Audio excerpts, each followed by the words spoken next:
Nakarating na ba kayo sa Gili 77 API at hindi alam kung aling laro ang laruin? Kabilang sa daan-daang mga pamagat ng laro na may maraming iba't ibang genre. Mahirap talagang malaman kung saan magsisimula.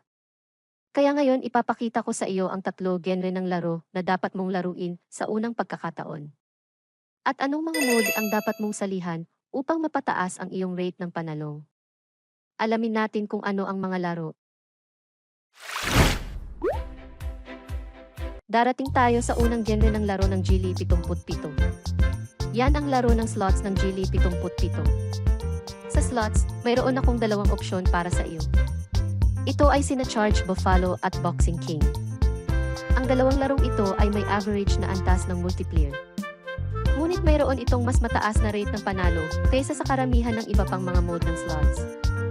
Ang kailangan mong gawin ay napakasimple, iyon ay magdeposito ng pera at pindutin ang play. Pagkatapos, depende sa antas ng taya, maaari mo itong itakda sa auto spin o gawin ito ng malumano. Maaari mo ring maranasan ang iba pang mga mode, ngunit sa tingin ko ang kanilang rate ng panalo ay hindi masyadong mataas. Sunod ay ang fish shooting section ng Gili 77. Ang mode na dapat mong salihan kapag nagsimula ay tiyak na jackpot fishing. Mukhang malawak na lumalabas ang mode na ito sa hindi mabilang na iba pang mga platform, hindi lang sa Gili 77. Sa mataas na rate ng panalo, ang pinsalang ginawa sa isda ay medyo maganda. Siguradong isa itong mode na dapat mong gamitin para makapagsimula sa genre ng fish shooting sa Gili 77. Sa huling genre ng laro na gusto kong ipakilala sa inyo. Yan ang sabong ni Gili 77. Ang ganitong uri ng laro ay hindi nangangailangan sa iyo na kalkulahin o gumamit ng mga diskarte tulad ng 2 genre na binanggit sa itaas. Sabong mode ay nangangailangan ng iyong paningin at swerte. Sa makatwiran at tumpak na mga antas ng taya. Tiyak na ito ay isang magandang kategorya upang matulungan kang makapagsimula sa Gili 77. Kasama ng karanasan sa mga nakaraang mungkahi, maaari kang makaranas ng iba pang mga mode. Para makita kung may mode na mas nababagay sa iyong estilo ng paglalaro. Ang pagkakapareho nila ay kailangan mong magdeposito ng pera bago aktwal na lumahok sa laro. Bukod dito, kailangan mong pamahalaan ang halaga ng deposito upang makapaglaro ng mahabang panahon. Dahil kailangan mo ring tiyakin na mayroon kang sapat na pera upang i-cash out pagkatapos maglaro sa nilalaman ng iyong puso.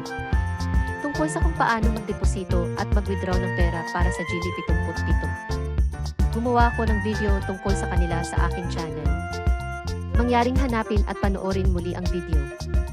At iyon ang lahat ng mga genre at mga mode ng laro na dapat mong isaalang-alang kapag sumali sa Gili 77. Kung naghahanda kang sumali sa Gili 77, tiyak na makakatulong sa iyo ang video na ito. Pero bukod doon, may isa pa akong mungkahi para sa iyo na ayaw mo nang magdeposito ng pera.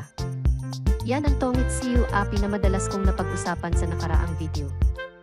Ang application ay hindi nangangailangan sa iyo na magdeposito kaagad, ngunit nagbibigay sa iyo ng isang halaga upang maranasan. Kung gusto mong mag-top up, napakababa din ng gastos, from 1.0 PH lang. Na may higit sa 14 na nalaro sa casino para maranasan mo. Sa balansing porsyento ng panalong, mas marami kang laruin, mas tiyak na mananalo ka.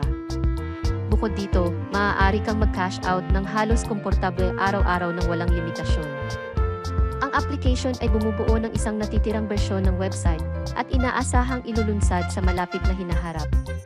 Ang application ay matatagpuan din sa App Store at Google Play sa pamamagitan ng link sa ibaba.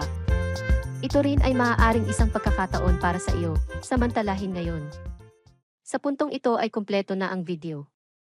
See you sa susunod na video, bye-bye.